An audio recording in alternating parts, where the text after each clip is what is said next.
आज राज्य सरकार ने, गृह विभाग ने बिहार पुलिस के सुदृढ़ीकरण के लिए पदों का सृजन किया है और सबसे बड़ी संख्या में पदों का सृजन किया है। पहला तो जो ERSS है आपका डायल 112 जो राज्य में चलता है, इमरजेंसी रिस्पांस सपोर्ट स्कीम जो है, सिस्टम है, उसके अंतर्गत 7,808 पदों का सृजन किया है। तो पहला तो प्रथम चरण का 7,808 पदों का सृजन किया, जिसमें पुलिस संवर्ग के एवं गैर पुलिस संवर्ग के बहाली होंगी। इसके अतिरिक्त जो बढ़ती जनसंख्या के अनुपात में आवश्यकता आधारित सीधी नियुक्ति होगी, वो 48,447 पद, और ERSS जो ERS प्रथम चरण की बात हुई थी, उसका द्वितीय चरण 19,288, कुल 67,735 विभिन्न पदों का सृजन होगा।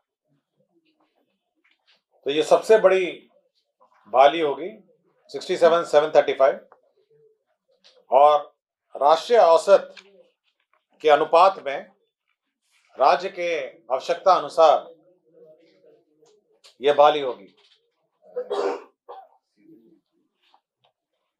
राज्य के जनसंख्या के अनुपात में आज के दिन में 1,04,254 पद हैं, और इसी क्रम में ERSS के 7,808, ERSS के द्वितीय चरण 19,288, जनसंख्या के अनुपात में सीधी नियुक्ति 48,447, कुल 75,543 पद है। तो दोनों को मिला के आपका 75,543 पद हो जाते हैं। 67735 + 7808। तो ये सबसे बड़ी बहाली होगी, और ये विभिन्न चरणों में होगी। एक साथ बहाली नहीं होना है, ये विभिन्न चरणों में होना है, जिसमें ट्रेनिंग की आवश्यकता के अनुसार, ट्रेनिंग के कैपेसिटी के अनुसार कितना प्रशिक्षण दिया जा सकता है उसके अनुपात में विभिन्न चरणों में, और साथ ही साथ इसके लिए जो राशि की आवश्यकता है, साधन की आवश्यकता है, उसका भी समय समय पर आकलन किया जाएगा, और ये सब देखते हुए चरणवार इसकी बहाली होगी। तो एक लॉन्ग टर्म प्लान है ये, मतलब ये चरणवार है जैसे जैसे, और राज्य सरकार की प्राथमिकता है कि जल्द से जल्द हो जाए। चरणवार मैंने कहा आपको, मैंने चरणवार आपको कहा। तो चरणवार ये सीधी नियुक्ति है। सीधी नियुक्ति वाले आपके कांस्टेबल हैं, मैं आपको पढ़ देता हूँ।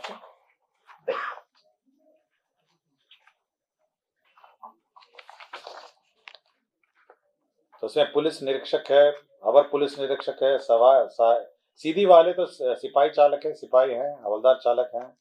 सीधी नियुक्ति का मैं एग्जैक्टली पद पढ़ देता हूँ, जो तरीका है।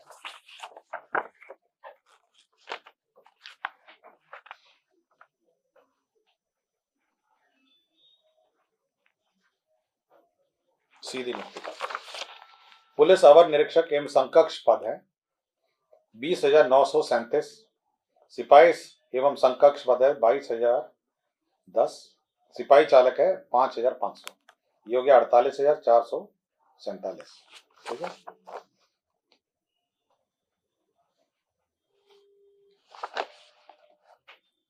और ERSS के द्वितीय चरण वाले पद हैं, उसमें सिपाही है, सिपाही चालक है, और सहायक अवर निरीक्षक है। ये सारे हैं, ये पद हैं जो 19,288 है।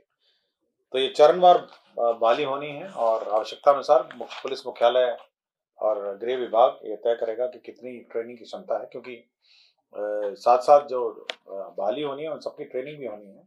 तो जो ट्रेनिंग की क्षमता है उसके अनुरूप होगी, और साथ ही साथ ऑब्वियसली इसके संसाधन वेतन भी देना है, तो वेतन की भी समीक्षा होगी जब बहाली होगी, और उसी के अनुरूप इसके बहाली होगी। तो यही इसका सर। ERSS जो है इमरजेंसी, ERSS जो इमरजेंसी रिस्पांस सपोर्ट सिस्टम है, ये जो 112 है, इसमें आज के दिन में कोई पद का सृजन नहीं हुआ है। जो वर्तमान पद हैं, जो पुलिस मुख्यालय के पास वर्तमान पद हैं, उसी से आज के दिन में इनका डिप्लॉयमेंट हुआ है, मतलब जो एग्जिस्टिंग पद है। तो इसको 2 चरण में किया गया है। जो एग्जिस्टिंग जो पद जो इस्तेमाल किए जा रहे हैं आज के दिन में, उसमें बहाली करके पहले उसको भरे जाएंगे, जिसमें 7,808 पद हैं। और द्वितीय चरण जो है, जो इसको और विस्तार किया जाएगा ताकि हर जिले, अभी केवल पटना जिला है, पटना का मुख्यालय है और कुछ जिला मुख्यालय में 112 चलता है। फिर हर पूरे जिले में, पूरे राज्य में हर जगह इसका कवरेज देने के लिए फिर ये द्वितीय चरण जो है ईआरएसएस का 19,288 पद क्रिएट किए जाएंगे, ताकि पूरे राज्य में 112 का जो त्वरित रिस्पांस सिस्टम है उसका गठन किया जाए। तो यही, इसीलिए 2 चरण की बात कर रहा हूँ। प्रथम चरण है जो आज के दिन में एग्जिस्टिंग है, जिसको वर्तमान पुलिस बल के माध्यम से किया गया है। और द्वितीय चरण है जो पूरा मैप है, पूरे राज्य में हर जगह इसको कवर किया जाएगा, तो वो द्वितीय चरण।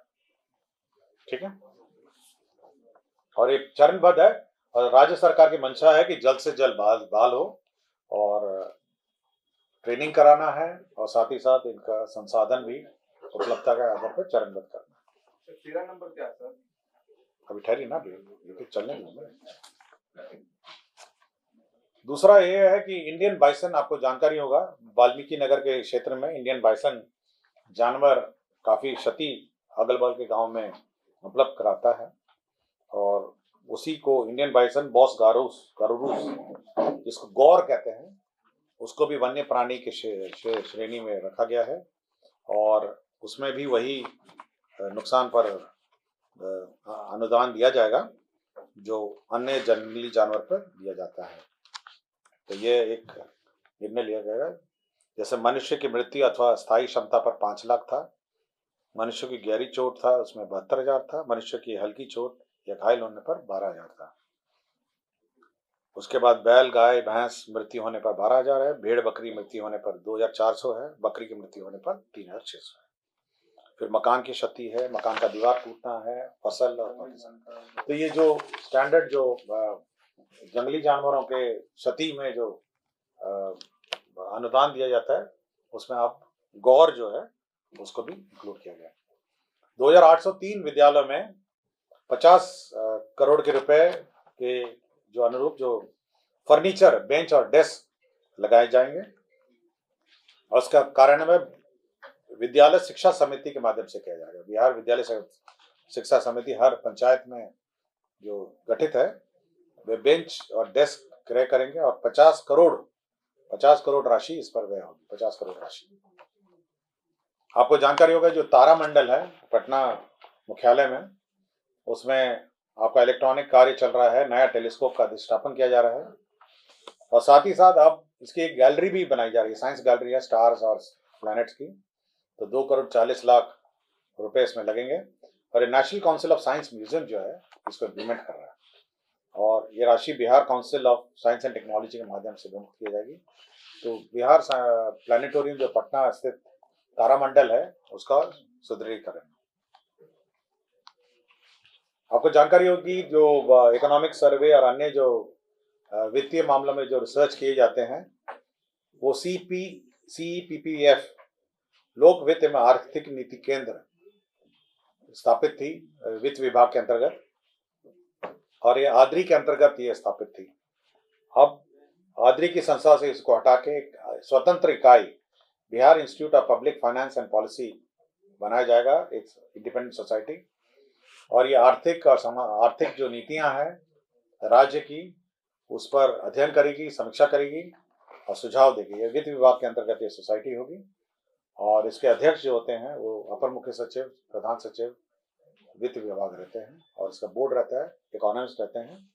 तो एक महत्वपूर्ण ये केंद्र रहेगा, और इकोनॉमिक सर्वे जो है यही संस्था गठन करती है। इकोनॉमिक सर्वे है और अन्य आर्थिक नीति पर रिसर्च। निबंधन कार्यालय है, उसका पुनर्गठन हुआ है। परसा, सोनपुर, पूर्णिया, बनमक्खी, समस्तीपुर, दलसिंह सराय, रोसड़ा, बीटा और दानापुर, इसका क्षेत्र का पुनर्गठन किया गया है इन निबंधन कार्यालयों का। यह मद्य निषेध उत्पाद एवं निबंधन विभाग का प्रस्ताव था।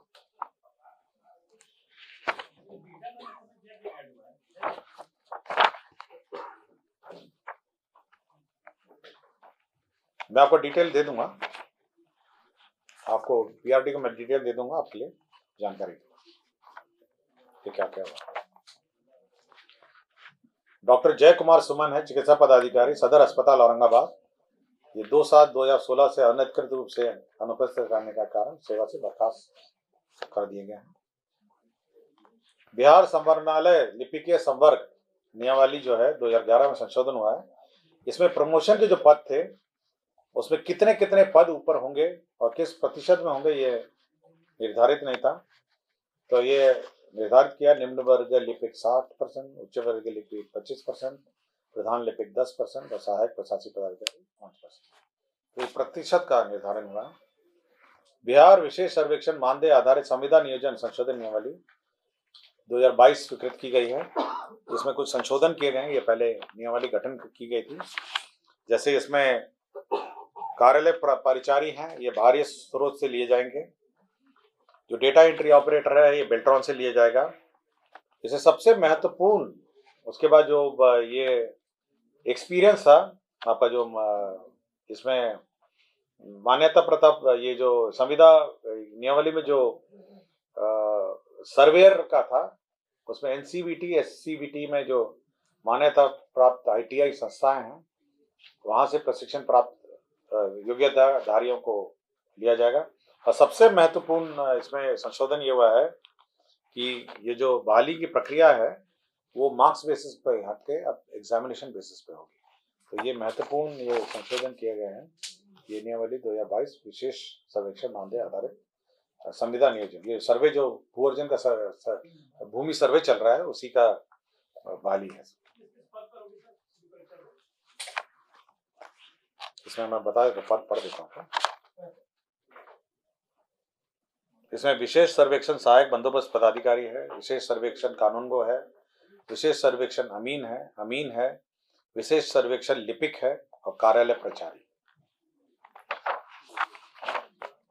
बिहार सर्वेक्षण कार्यालय लिपिकीय संवर्ग नियमावली 2022 की स्वीकृति है। ये आपको पता होगा गुलजार बाग में सर्वे सेटलमेंट का जो रिकॉर्ड कार्यालय है वो मेंटेन करता है, रिकॉर्ड्स मेंटेन करता है। वही नक्शा वक्शा आपको मिलता है। उसी में जो संवर्ग है जो रिकॉर्ड कीपिंग करता है उसमें निम्न वर्गीय लिपिक, उच्च वर्गीय लिपिक, प्रधान लिपिक, सहायक प्रशासनिक पदाधिकारी, इन सबका जो नियमावली है वो स्वीकृत हुआ है। 13 नंबर में राष्ट्रीय खाद्य सुरक्षा अधिनियम 2013 की धारा 8 के साथ, ये राष्ट्रीय खाद्य सुरक्षा नियम में जो अधिनियम था उसमें यह था कि जो फूड सिक्योरिटी एक्ट में यदि कोई ये कंडिका 4 है, food security public distribution act है, इसकी अधिसूचना है। ये इसमें जो allowance food security allowance rules है 2015 है, उसके रूल 4 में यदि कोई food grain non supply food grain किसी की गलती से नहीं होता है तो उसको अलाउंसेस देने का प्रावधान है। तो इसमें 1.25 गुना राष्ट्रीय खाद्य सुरक्षा अधिनियम, मतलब जो न्यूनतम समर्थन मूल्य है उसका 1.25 टाइम्स उसको भुगतान करना पड़ेगा। सपोज कोई व्यक्ति आता है और उसको खाद्यान्न नहीं मिलता है तो उसको 1.25 टाइम्स गुना उसको खाद्यान्न देना पड़ेगा यदि किसी की गलती है। इसके जो उसका एंटाइटलमेंट है उसको आप अगर न्यूनतम समर्थन मूल्य से मल्टीप्लाई करिए और साथ ही साथ उसको 1.25 से मल्टीप्लाई करिए। इसके लिए उसको शिकायत पहले करना पड़ेगा। उस शिकायत की जांच होगी कि किस कारण से नहीं मिला। जिसने नहीं दिया उसकी जवाबदेही निर्धारित होगी और उसके बाद इसका भुगतान का ऑर्डर किया जाएगा।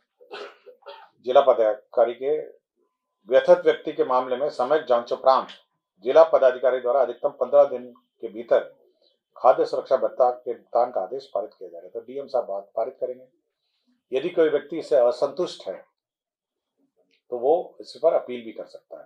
तो सपोज आपको 25 किलो मिलना था, आपको 20 मिला, 5 किलो आपका घट गया, तो उस घटे हुए मात्रा का भी ये मल्टीप्लिकेशन फैक्टर है। न्यूनतम समर्थन मूल्य मल्टीप्लाइड बाय 1.25 उसको भुगतान हुआ।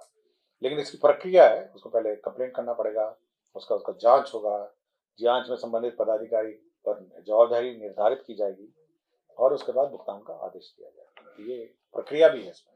ऐसा नहीं कि आपको नहीं मिला तो आप हकदार और हकदार हो जाएंगे, लेकिन आपको जांच के पश्चात ये कार्रवाई की जाएगी।